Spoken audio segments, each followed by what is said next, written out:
बिस्मिल्लाहिर्रहमानिर्रहीम अल्हम्दुलिल्लाहि वकफ़ा वसलामुन अला इबादिहिल्लज़ीना इस्तफ़ा अम्मा बाद।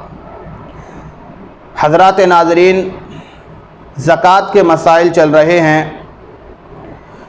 4 मसले नक्शे के साथ आप हज़रात को समझाना मकसूद है। आम तौर पर ऐसा होता है कि साहिब निसाब शख्स हज़रात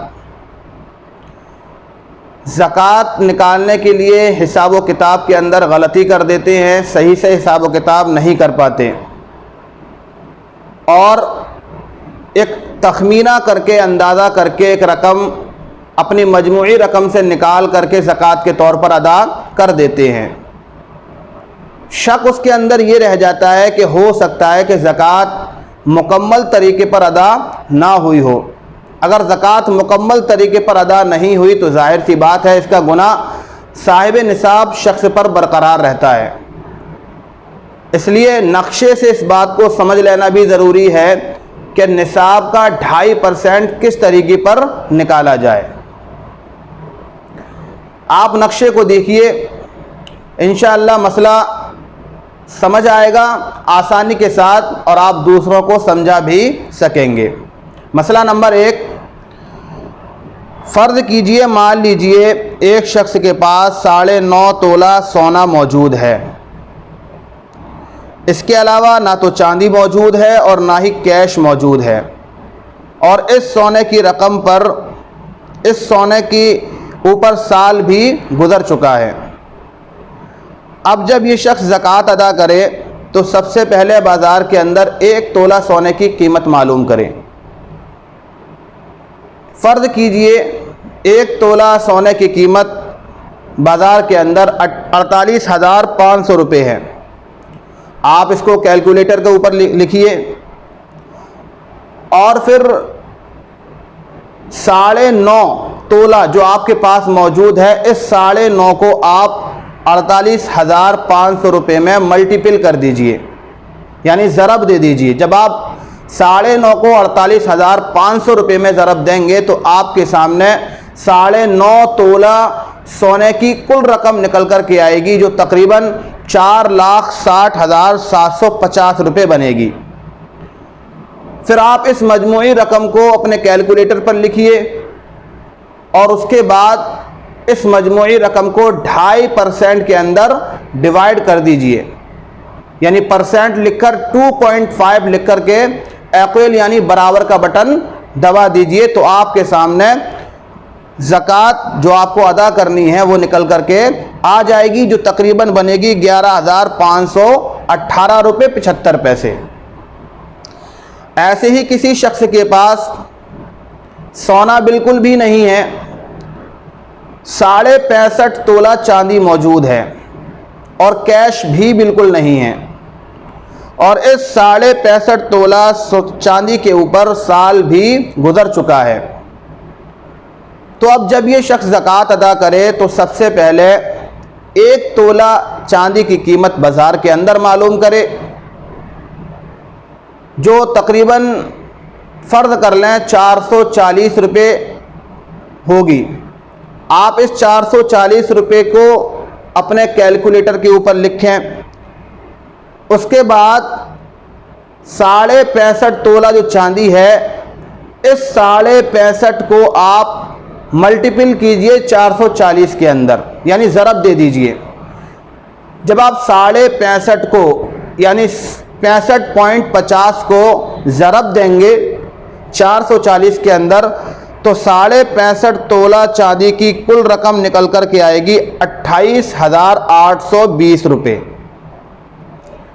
आप 65.5 तोला चांदी की इस कुल कीमत यानी 28,820 को आप लिखिए कैलकुलेटर के ऊपर। फिर आप इस मजमूई रकम को 2.5% के अंदर डिवाइड कीजिए तो आपके सामने 2.5% की रकम निकल कर के आएगी, जो तकरीबन बैठेगी 720 रुपये 50 पैसे, जो आपको चांदी के अंदर से अदा करना ज़रूरी होगा।